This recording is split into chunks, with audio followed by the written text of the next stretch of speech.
the previous episodes, I explained how we ended up leaving the comfort of a well-maintained gravel road, one we had joined after spending the night near the village of Alan Key, to enter a wide, cleared, seemingly compacted path running down a forested slope.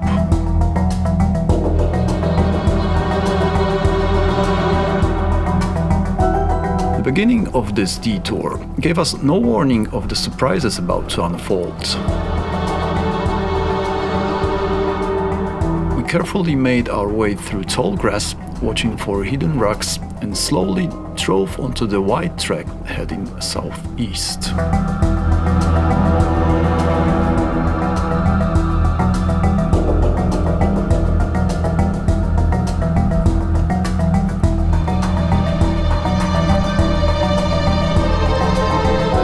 As is often the case, going downhill makes it hard to judge how tricky the terrain truly is. Even when the ground is loose, gravity helps even a heavy vehicle roll down with relative ease. Sure, the ride was bumpy, the surface was far more uneven than it had looked from the drone, but nothing worse than we had experienced on other off-road trails.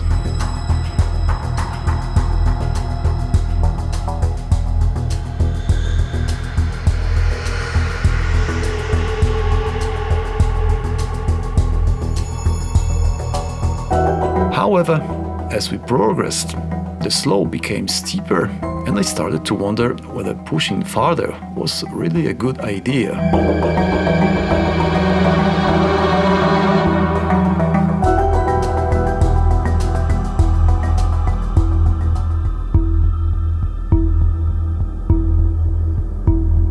A few meters later, I knew it wasn't.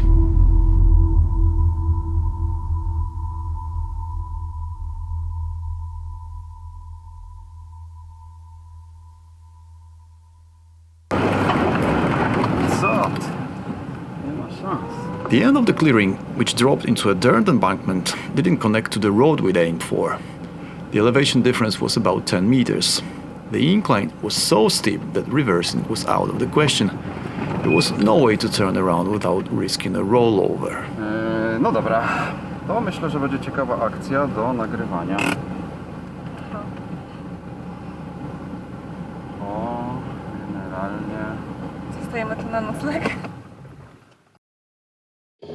As you can see, that hill was no joke. Luckily, I have a rear winch, so I decided to pull us back up past the steepest section and attempt a turn.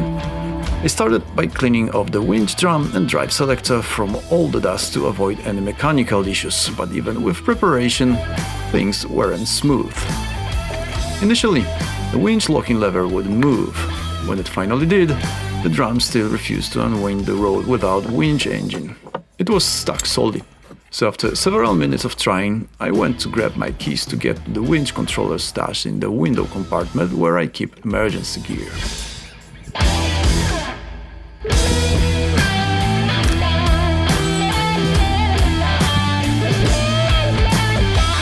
Take a look at that slope where we got stuck. Steep, right?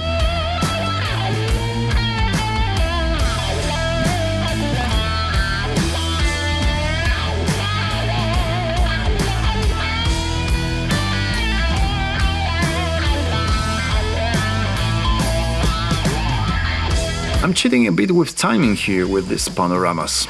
All this prep took way longer, but I'll spare you the full ordeal and stick to the key moments.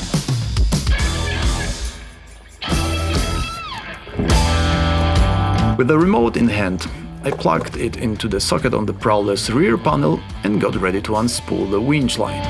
Since Marta was with me, I made her the winch operator and took the line up the hill myself. I just had to explain the buttons. She'd never done this before, and got to work. I'll be going there. You will be pressing this button. That one. Okay? I will tell you when, and I will tell you when to stop. Come on, press it.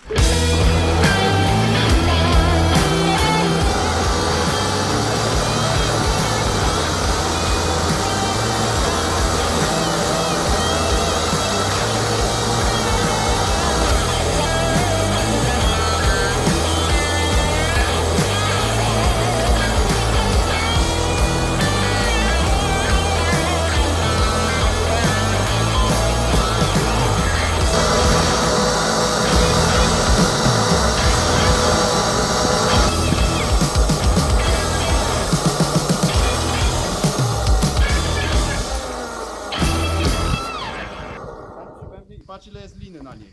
Jak się będzie kończyć, jak zostaną 2 zwoje, to przestań kręcić. 2 zwoje na końcu? Tak. Dobra, puszczam, tak? Tak.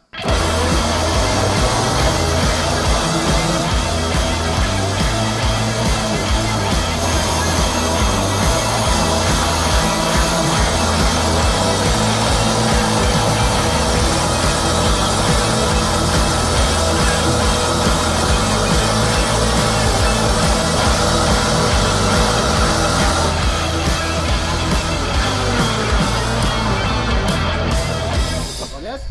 Tak.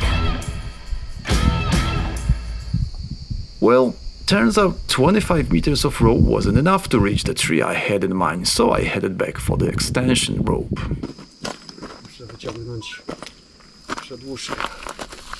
Stop recording. Okej. Gdzie jest drzewo, do którego chciałeś to wpiąć? Do którego nie doszedłem.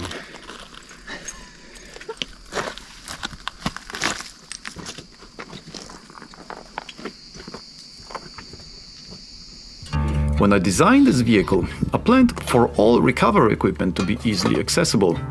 That's why the second window compartment, in addition to housing the water system, holds the rope extension, a tree saver, pulley block, and a few other bits and pieces.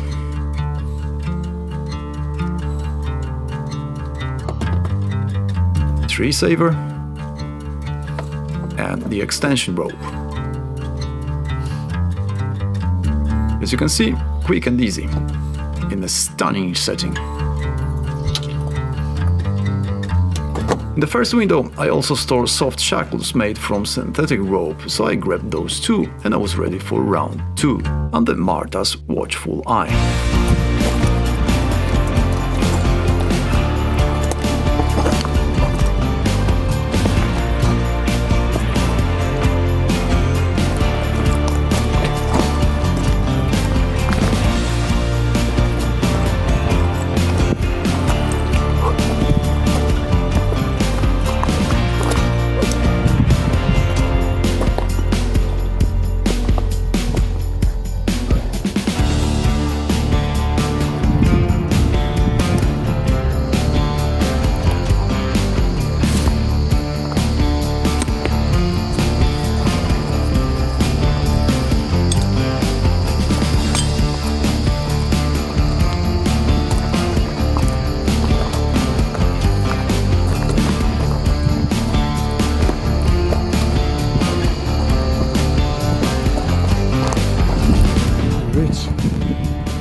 No?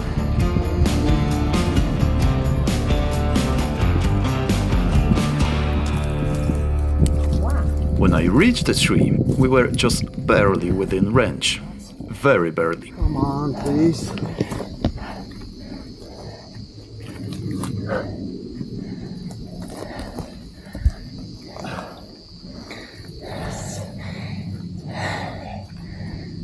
Yep, Marta's heavy sign says more about that hill than any image could.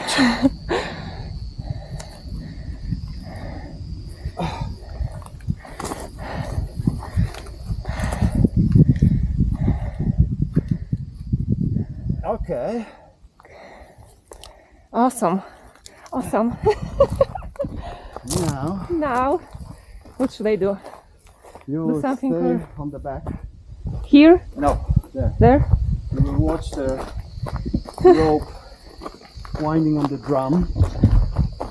And if we're gonna be close with the hook, you will tell me to stop. With the rope secured to a tree nearly 50 meters away, we began the main operation, pulling ourselves out of trouble. Marta routed the control cable over the traction boards to prevent it from getting caught under the wheels or snagged on the ground, and she then took position to film the action. For the footage, I launched the drone to capture everything from above and started winching.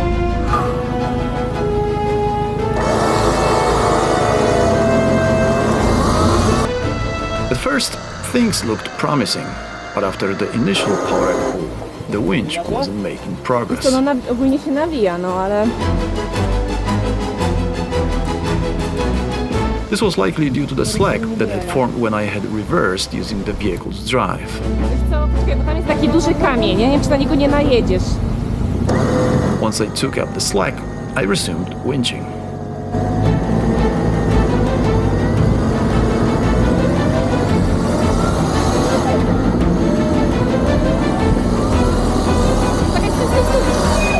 Bo to w ogóle, wiesz, luźna była. I wasn't following best practices strictly. Ideally, you should winch in neutral, but I wanted to avoid overloading the winch in this heat and chose to assist it using reverse gear. Co tam się dzieje? No nie, ona jest napięta, ale nie ciągnie cię.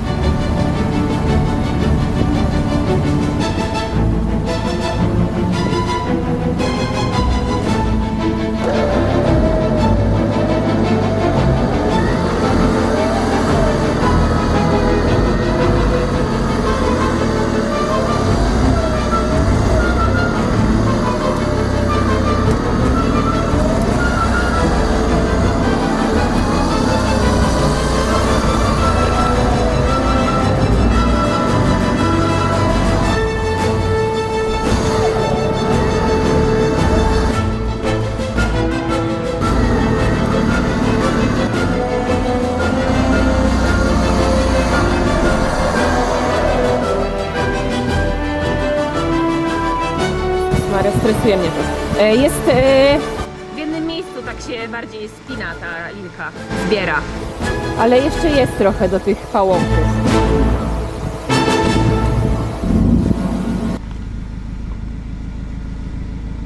Patrz też, czy ja jadę jakąś optymalną drogą.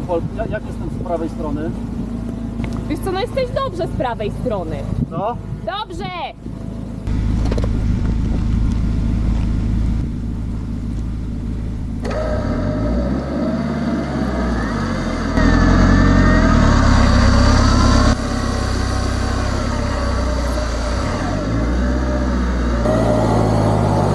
Dobra, zatrzymaj.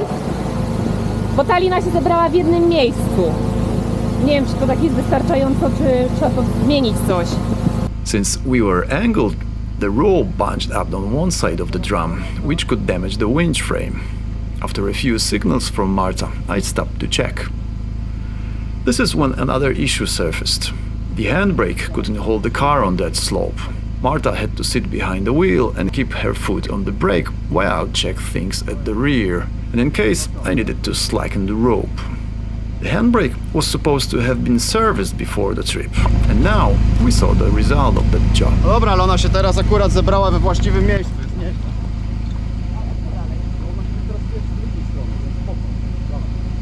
Upon checking, I saw that yes, the rope had indeed bunched up on one side, but considering I now needed to change direction slightly, I figured it would lay properly as we continued.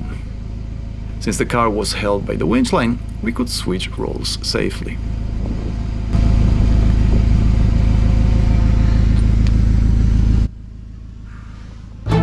So, after this brief inspection, we resumed the operation.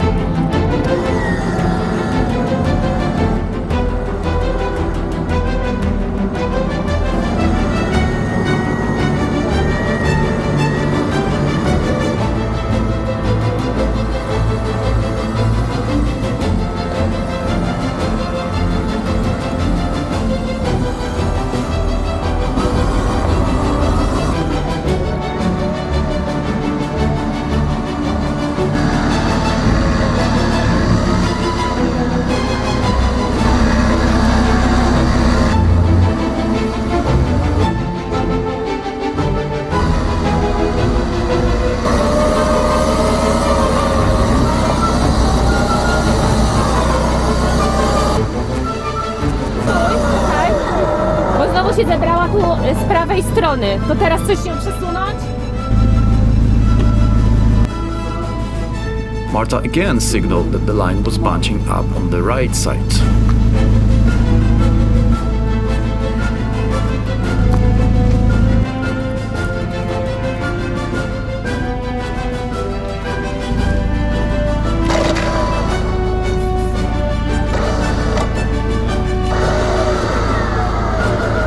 Na samej tej wyciągarce? Proszę? Na samej wyciągarce?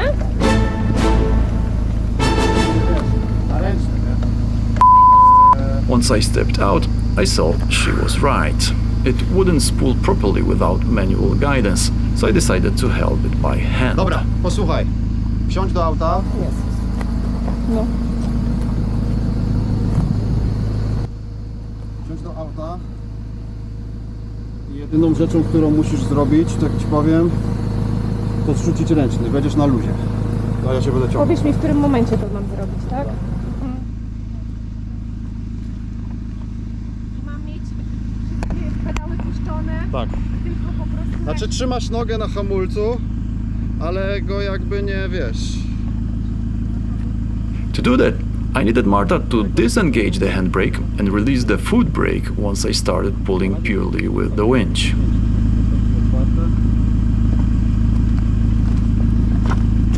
Wyjście. Dobra, spuszczaj ręczny.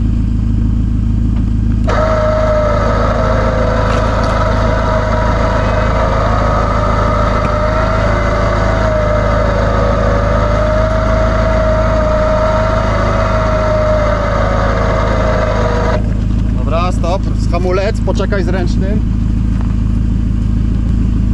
Do końca.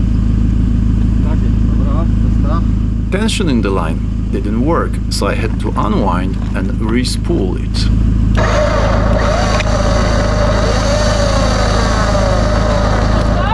Zostaw, wstrzymaj hamulec po prostu. Co mam robić? Wstrzymaj hamulec po prostu. A ręczny zaciągnięty mam, ci zastosoleję.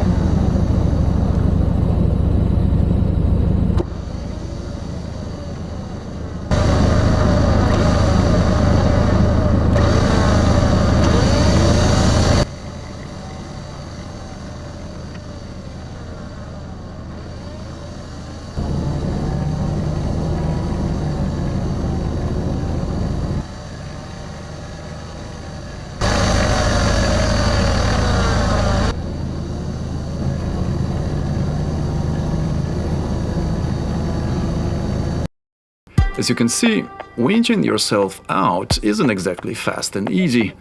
The steep slope pushed the winch to the limits. Nożny.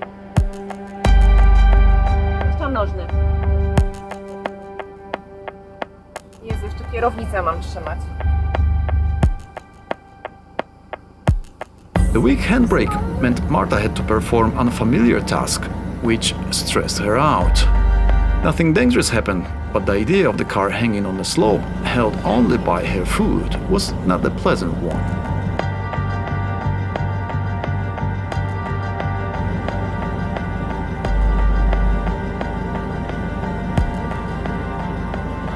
Sometimes she used both feet to press the brake.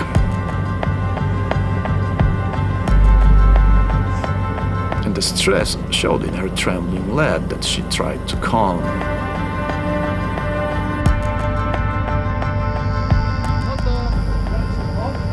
Zdejmuję go. No.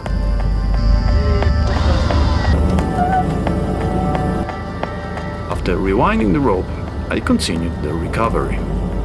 Marta's task now was to steer according to my instructions.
For a beautiful view!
Trzymasz.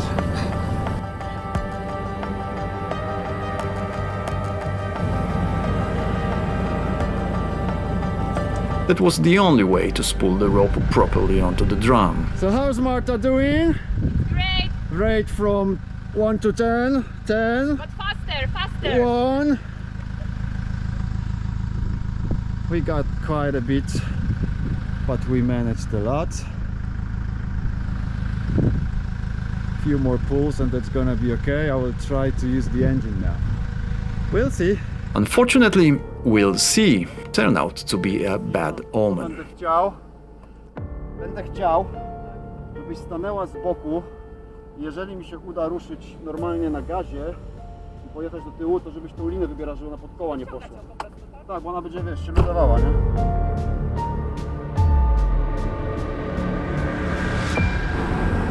Żeby nie szła... No mówię o linie, żebyś nie szła pod koła. Nie zwijaj jej, nie. Bierz ją rękami. Stań po stronie drzewa tym razem, po prawej.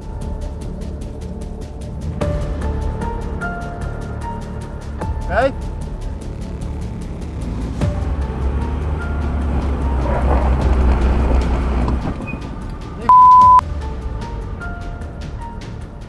Nie, nie podjadę. Poczekaj. Poczekaj.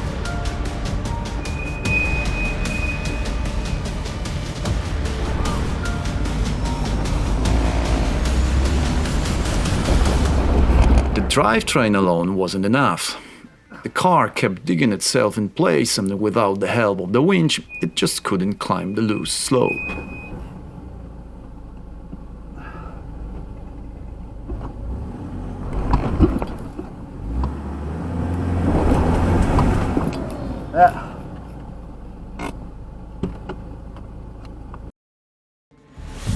As you can see, the more I tried, the deeper I sank. Dokąd chcesz dojechać? Dziury muszę wyjść. Wyjedź z dziury. Kabel. So I decided to use the winch again to pull myself out of this rut I had made.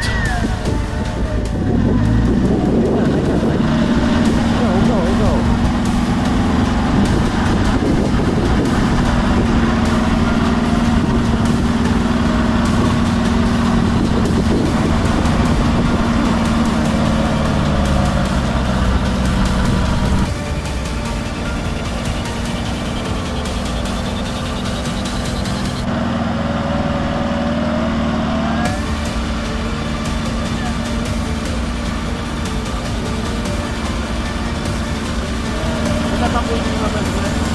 Nie słyszę? Ile liny na wędnie? Jest okej.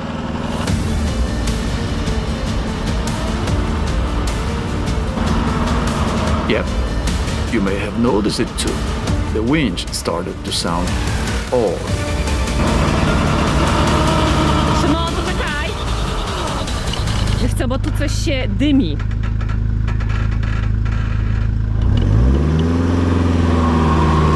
Stój, bo po linie pojedziesz.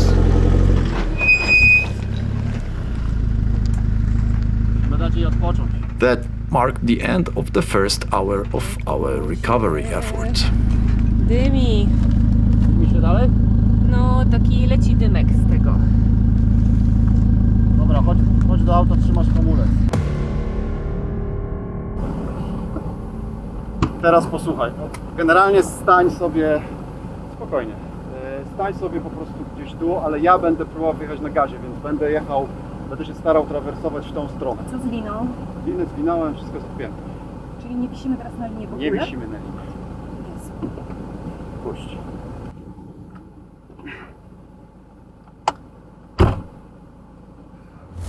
As the true off-roaders say in situations like this, second gear and send it.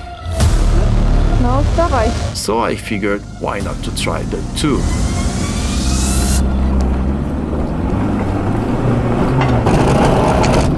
And it turned out to be not the best idea. No to było.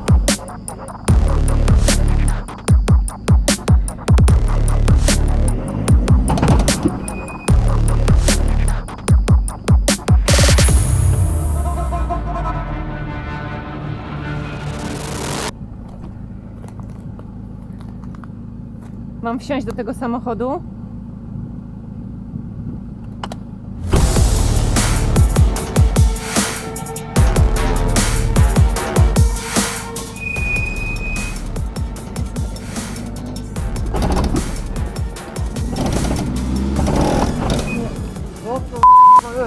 Nie wiem, ale on się tu zakopuje w tym kole.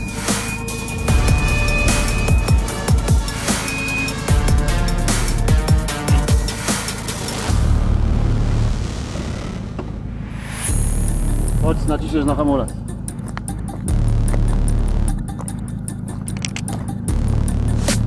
Jakiś jest chyba gruby problem.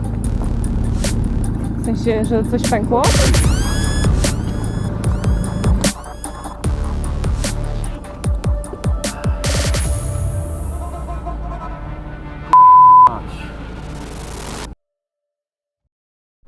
I didn't know exactly what had happened at that point, but I knew I had lost front wheel drive.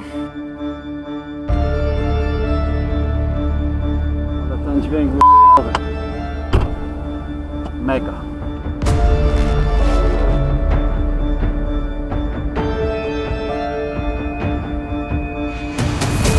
I tried to confirm my suspicion by gently rolling forward in neutral, listening for any strange noises, but in neutral everything sounded quiet. Drivetrain, half shaft, or both. Nie ma napędu w przednim kole. Nic na razie nie robisz. Tak, muszę cię trzymać na hamulcu. The winch had a short break, so I brought it back into action, this time without using drive to assist. Since the car kept drifting toward the dirt embankment on the right, I briefly anchored the winch to the opposite side of the clearing, but it was working at too steep an angle and struggling hard.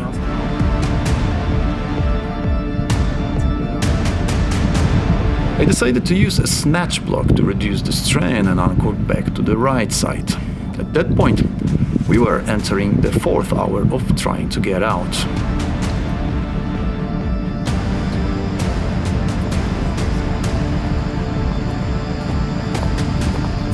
Z tobą?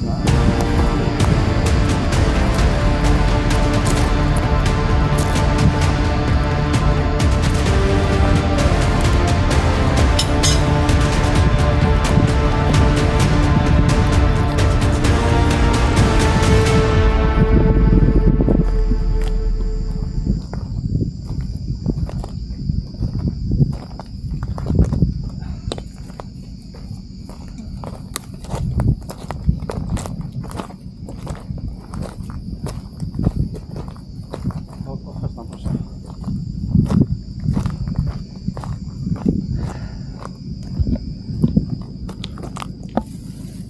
Czekaj.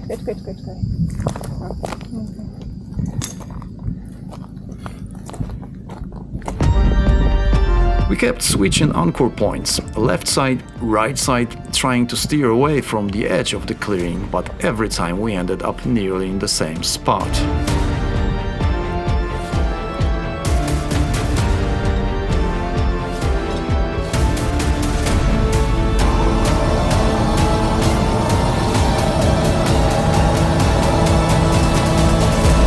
And pulling through a snatch block takes twice as long.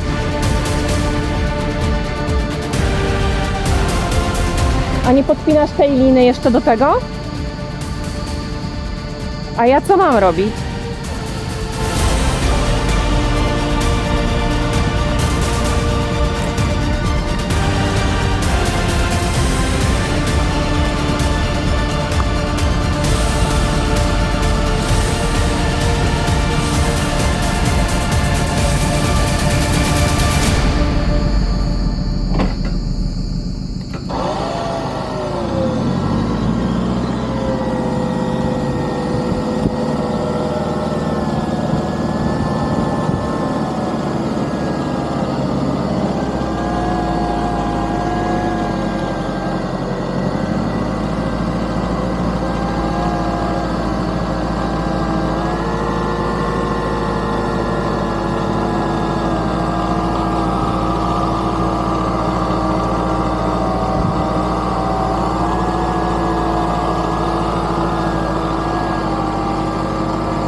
Centimeter by centimeter, we were winching backwards.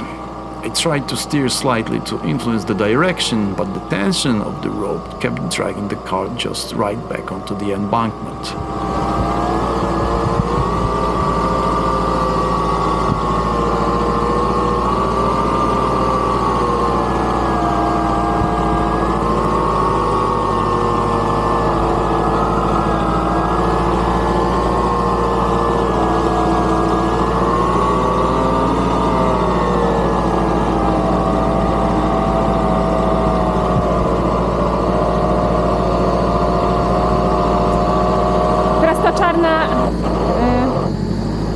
Taśma się tam bluzuje, tak wiesz.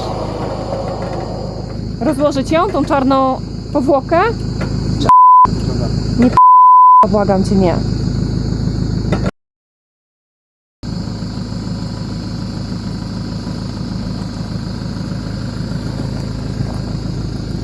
Może się po prostu tylko zgrzała. Może trzeba dać jej odpocząć.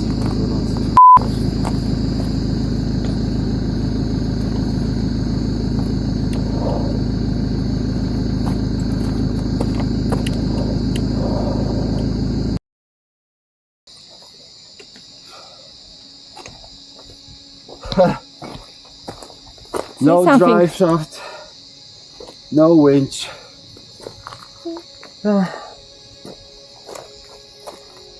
No winch in the back. We still have winch on the front, which we can remove from the front, put it on the back. Oh. That's the option. But I need to rest for a moment and think. But we have a perfect view. You have a perfect view and shitty situation. Shitty situation. But the view is nice, that's truth. You can stay here for a night. Wow, yeah, and we will be. It's a perfect position because we will sleep with our heads high.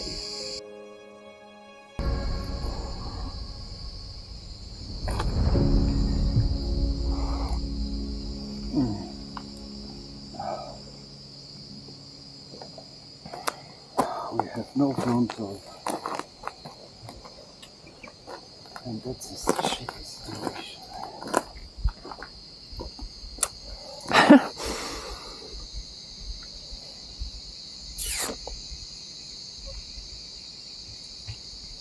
W takim stanie, w jakim jeszcze jest, to na normalną drogę ok, ale już żadnych We can go to the seaside. Yes? go just to the seaside, On the beach? not on the beach. Seaside, we're going to the beach, to the people, to have a drink. First, we need to get out of. No i cześć. Dobrze, teraz proszę, masz tutaj napisie. Zapal sobie. It will be small break. Small commercial break.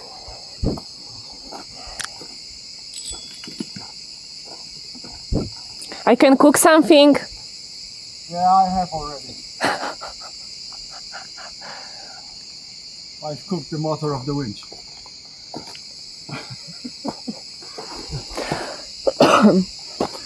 Was it your point? Nie.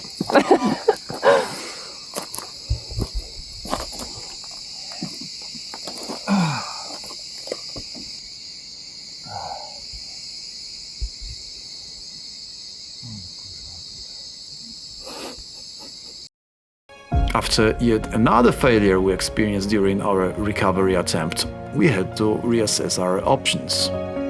We no longer had front-wheel drive, and our rear winch was out of service. The front winch, in these circumstances, was useless for recovery, but it was still a functioning piece of equipment, so after discussing the next steps, we began preparing to swap the winches. The first thing to do was unspool the rope from the drum so we could detach it from its mount. The resistance while rotating the drum suggested the winch might have been damaged, but at that point I still wasn't 100% sure. Fortunately, I had Marta, and thanks to our teamwork, we managed to complete that step fairly efficiently.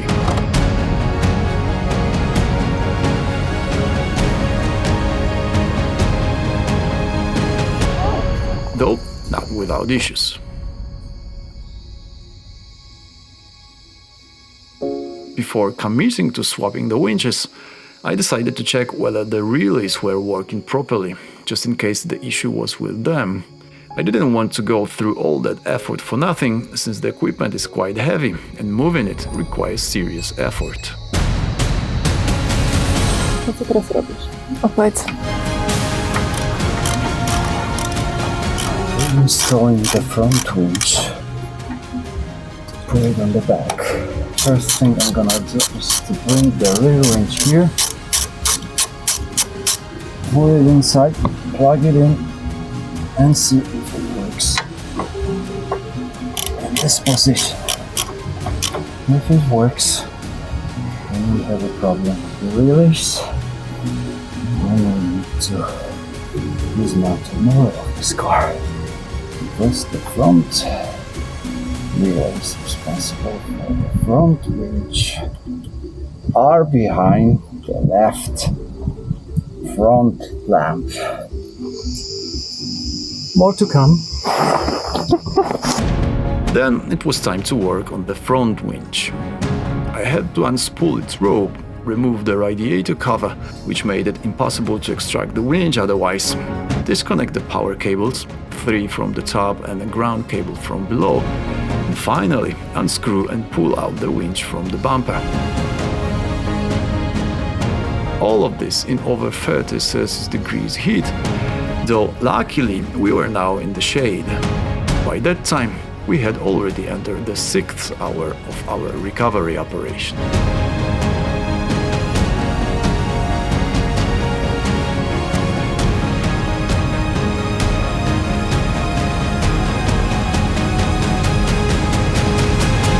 Luckily, our spirits were still high, which, under the circumstances, made all the difference. Now we're gonna try if the front winch, in the rear winch works in the position of the front one. No, it doesn't. So that means the problem is with the winch. We should have probably checked the front winch first to see if the front winch works. But I guess it should work. Cut! You have your fingers crossed.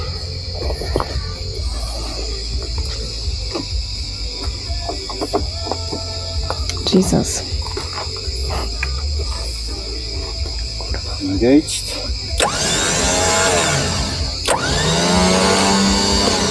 That one works.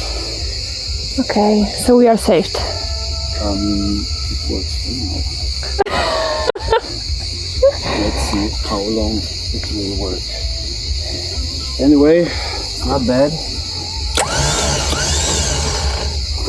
Let's fix it. And then, well, and then we'll see. Dobra, działa, daj 5.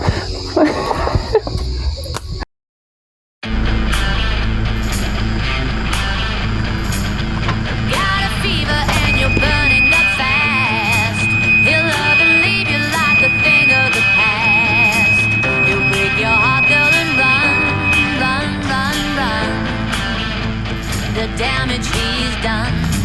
Sweet little whispers he will say in your ear. I know that Mr. Man is loving my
As you can see, the winch swap was successful and we could once again start pulling backward.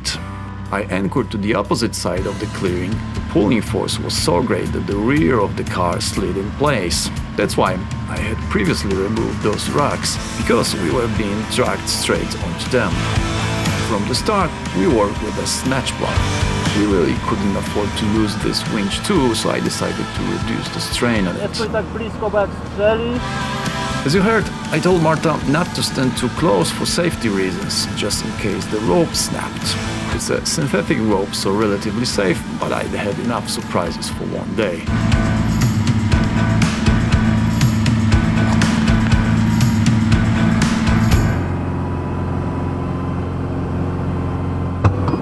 And suddenly, there it was again. A strange, unsettling noise. Marta asked what it was, and honestly, I had no idea at that time. Nie wiem, ale brzmiało jak wtedy. Luckily, after checking, everything seemed to be working fine, so I went back to winching. I slowly started pulling in the rope, preparing for the next stage of the traverse. Of course, everything was taking longer because of the snatch block in the system. Since the distance was significant again, the rope dragged along the ground, catching on loose rocks. Marta's sharp eyes spotted danger, so we paused the operation briefly so she could go clear the working area. One of the advantages of steel cables over synthetic ones is that rocks don't pose much of a threat, but for synthetic lines this can be damaging. Since we had to cut the rope on the front winch earlier, we couldn't fully unspool it. We had to be extra careful with the ropes we still had.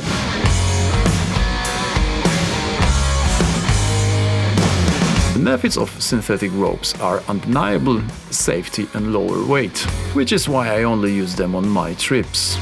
But they do require more care, hence Marta tossing rocks aside and even flattening the ground with her foot.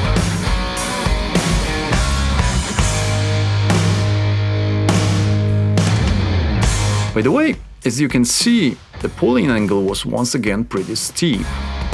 This created the risk of the rope bunching up on one side of the drum, which could damage the winch crossbars.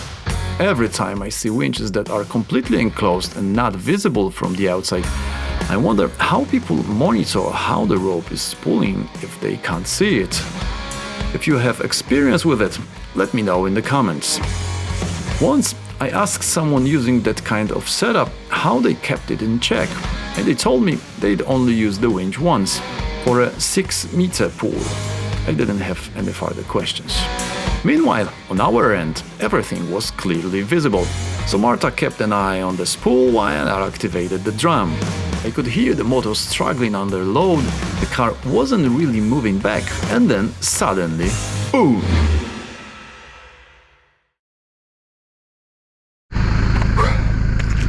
Short update. I have no idea how many hours we fight here, but we are short of 2 ropes. In fact, 1 rope, that was the extension. The other rope that was on the front, which I had to cut off because I couldn't get it out of the drum. So at the moment we are having a situation like this.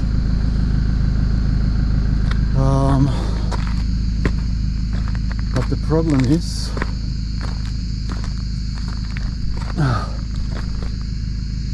problem is that we are pushed to the side, which isn't something that I really want, because it's gonna be difficult to overcome those stones on the right, and we are too short to get the rope to the other side, and we don't have a front left drive shaft, which is fucking pain. So I have not many options left, to be honest. I can try to extend it to the other side. Maybe this is the idea. this is something that's left for us and just make a U-turn. We'll see. I need to work it out. There are moments when you think nothing else can surprise you, and yet something unexpected still happens. Okay. Move this one on. Let's try. We were slowly running out of options. We had winched ourselves onto a slightly flatter section of the slope, so I decided to try reversing.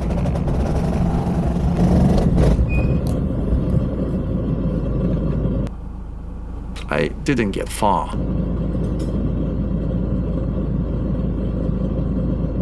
Doesn't sound good, doesn't it?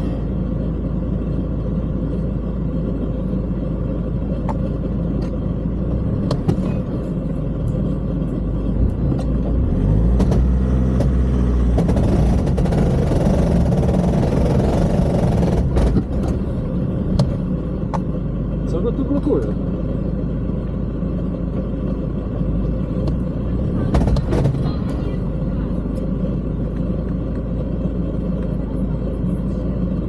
Ale z której strony jestem zakopany? No tu, a do tyłu też? Ta lina, dobra.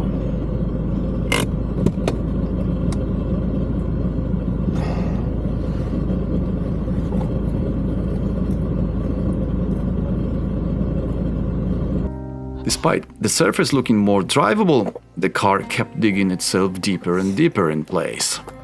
We were both starting to get fed up with the whole situation.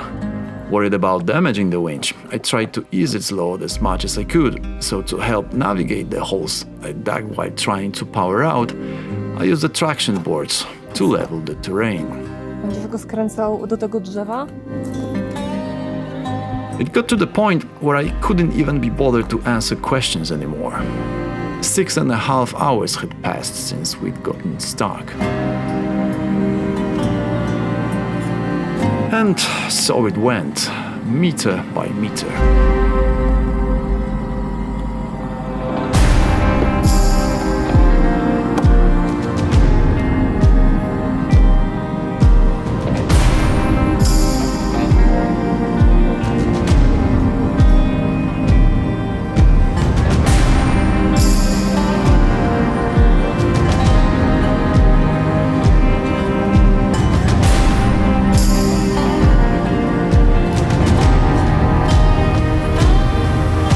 Zjechał.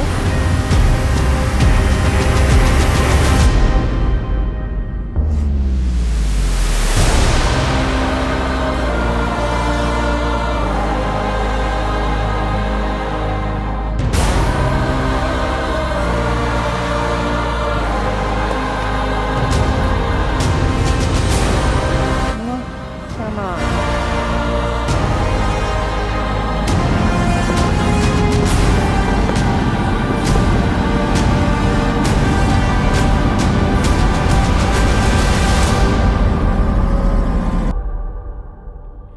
As the 7th hour on this slope began, I decided it was time to start thinking about turning the vehicle around. We were still on a fairly steep section and I was worried about the rollover, so I decided to secure the maneuver with a rope attached to the rock slider.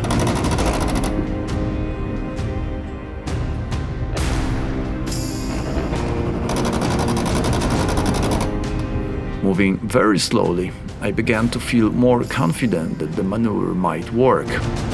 But it definitely wouldn't if I kept losing torque through the damaged axle. That's when I decided to finally address the issue.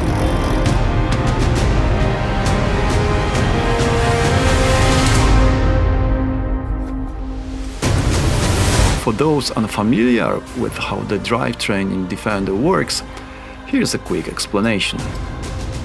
As you probably know, the Defender has a 4-wheel drive system. Power is transferred through the transfer case, which includes a low-range gear and a center differential that can be locked. The differential allows the front and rear axles to rotate at different speeds, which is useful when cornering, for instance. Daj mi siekierę. Siekiera jest... Wisi z tyłu ten koło odkurzacza. A, teraz. The downside of central differential is that if one axle offers significantly more resistance than the other, most of the torque goes to the axle that's easier to spin. That's why, with open differentials, if one wheel is on ice and the other on solid ground, you just spin in place. Here you can see the magic arm is holding the rear door. It was due to winch gear lever being too long and not allowing to close the door, so there was a need for a temporary solution. So if you lock the center differential, torque is split evenly, 50-50 between front and rear. Tą stronę? So even if the front axle has no traction, the rear still gets power. In our case, with the splines on the front half shafts shredded, all the torque was going to the front, where resistance was lowest. Even after locking the center diff, half the torque still went to the damaged front axle, so we had to remove the front drive shafts entirely to stop powering the broken half shafts.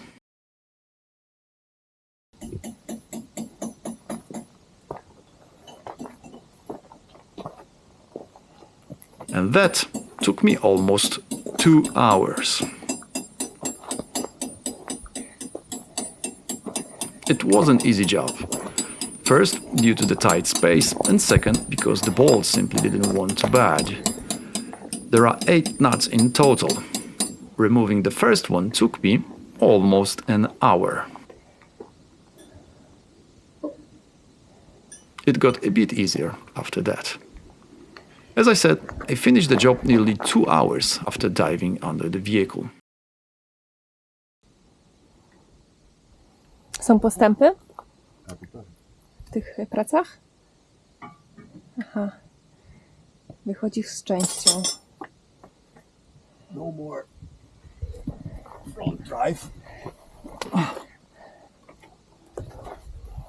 We are two-drive car now.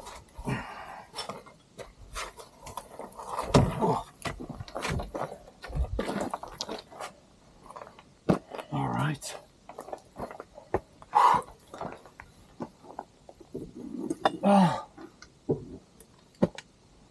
It wasn't easy to unscrew this guy,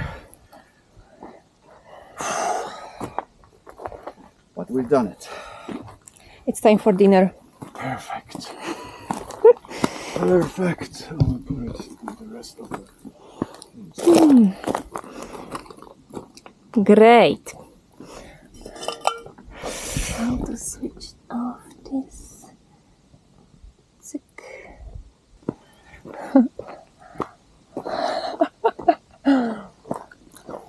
Nice.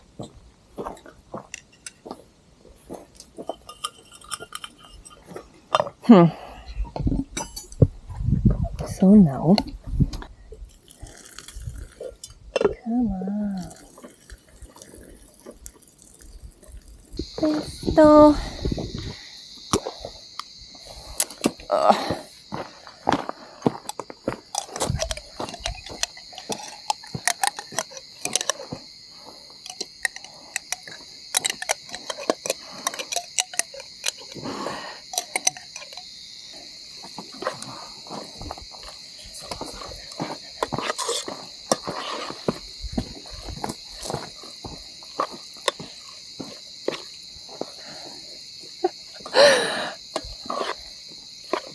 Short try. Teraz będziesz coś próbował? Aha. For a try. Yep, it wasn't the kindest thing on my part, but I have to admit, I only truly noticed what happened while editing this footage. Marta had prepared a meal for us, and I completely ignored it.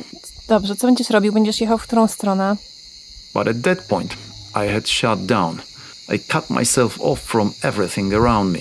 I was so focused on the task of finally getting us out of this mess that I disconnected completely. Podać ci tą wyciągarkę? And she carried it all incredibly.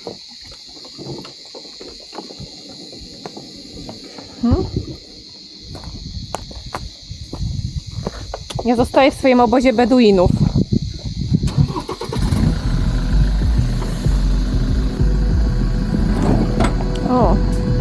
It started with some anxiety.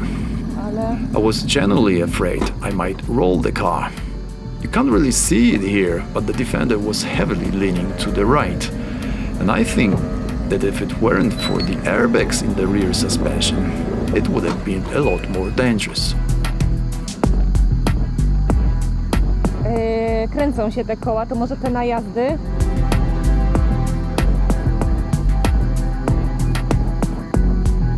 Gradually though, I began loosening the rope more and more, which gave me greater freedom of movement, still leaving enough slack to catch me in case I did start to roll over to the right.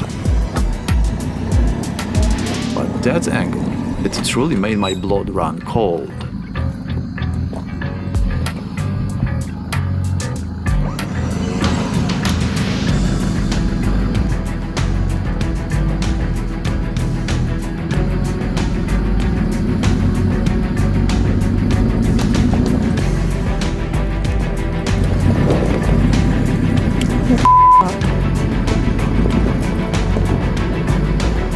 Stój. You can even see here how the wheel arc just lifted as the vehicle was tilted.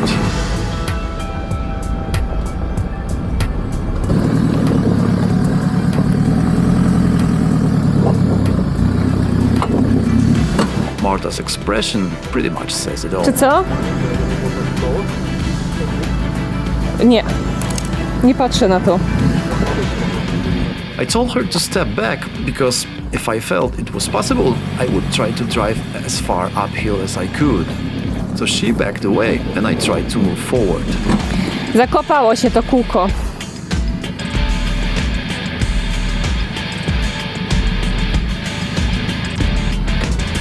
That's when I slowly began to see a light at the end of the tunnel. As soon as I started turning the face the direction we wanted to go, I began regaining confidence that this whole maneuver might actually work. I have reinforced half shafts in the rear. I hoped they wouldn't give out as quickly as the original front ones. Unfortunately, I was getting bogged down again, and having no front wheel drive definitely didn't help. On this surface, it probably wouldn't have made much difference anyway. Obóz mam to sprzątnąć. Ten obóz. All the vehicle's weight was now on the rear and it was sinking into loose sand. That glance from Marta says a lot too.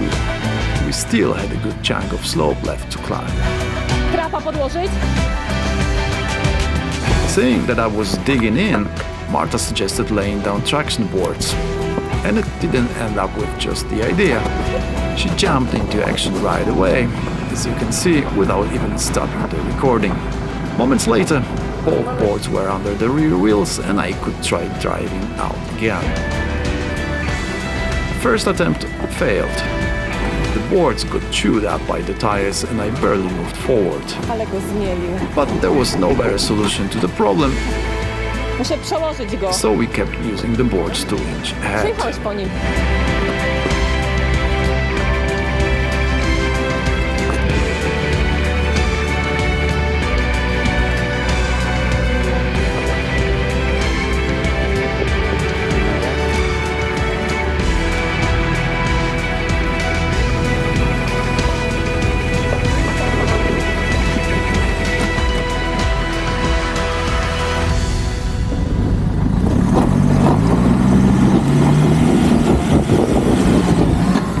Zakopujesz go.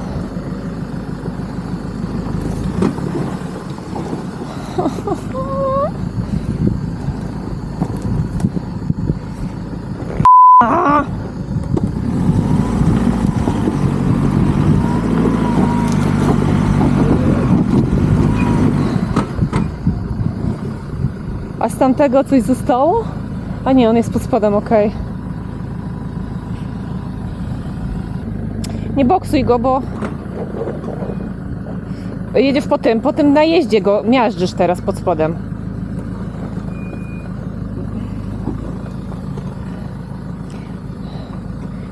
Wyjmę tylko ten najazd, dobra? Nie rób nic te. Ale on leży w poprzek. As you can see, the results were mixed.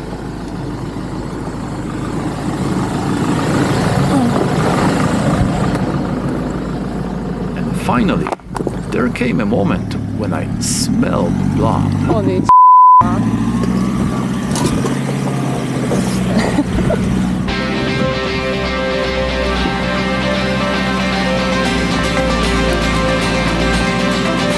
So, after nearly 9 hours of struggle, we were finally free. When I reached this point, I knew it was time to start thinking of packing up our gear. This day was complete madness. It felt like everything that could go wrong did go wrong. I still find it hard to believe the sequence of events that unfolded. And yet, that's exactly how it happened. And because of it, a story was born. A story of how a seemingly easy stretch of trail can turn into a dangerous trap. good job. Good job, you too. But more than that, it's a story about getting out of trouble thanks to a well-prepared vehicle, knowledge, staying calm, determination, trust, excellent teamwork, and above all, Żebyś jechał. Że ja dobiegnę. the unwavering good spirit that didn't let fear or doubt take it over. Possible only with the right person by your Pojedziemy side. stąd?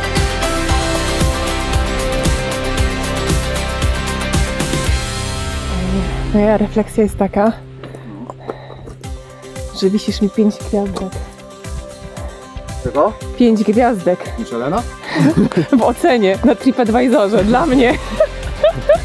Sure. Alright then, 5 stars it is.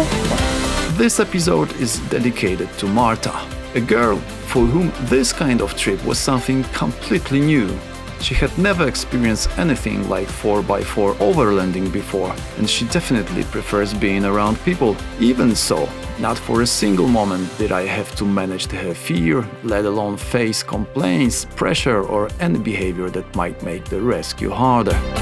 I believe that many girls in her position might have become an additional challenge, but in her, I found unconditional support, understanding, help, and faith in me. Faith that I find a way to get us out of it. That kind of help is invaluable, especially now as I review and edit the footage and reflect calmly on how we worked together. After all, spending nearly 10 hours in heat and dust was exhausting even for me, so imagine how it felt for someone who had set out that day in a light summer dress, expecting a pleasant, relaxed day of vacation. Thankfully, we still had 10 more days ahead of us to explore the beauty of this country, and I'll tell you all about that in the next episodes.